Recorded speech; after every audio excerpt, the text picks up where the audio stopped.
You've probably heard the term grinding a lot in the ski boot tuning world. It's a method used to remove plastic from the boot around certain areas of your foot to create extra space. Grinding is generally for fine tuning and can't address more complex foot shapes that are especially tough to fit into a boot. Not everyone has easy access to a ski shop to go back for adjustments after a day on the slopes. So as you can see, I've built my own setup from a few wood blocks, an old binding, and two weighted straps with metal hooks.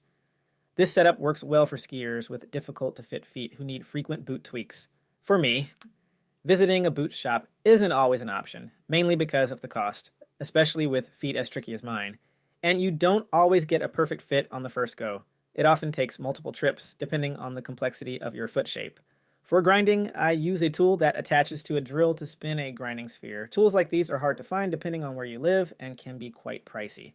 Still, they're worth it in the long run. The specific issue I had was needing more room around my first metatarsal head. I'd already punched out this area, but it wasn't quite enough.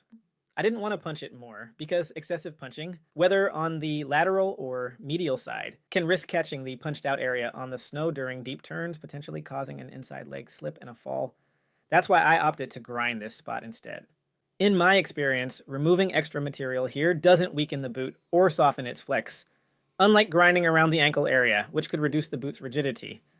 To start, I removed the cuff by unscrewing it with my small toolkit, a must-have for any skier. With the cuff off, I placed the boot in the binding, attached the clamps, and tightened the straps to gain better access to the forefoot area with my spinning tool. Ideally, the grinding sphere would be a bit larger to prevent jiggling, but for a DIY setup, it works well enough.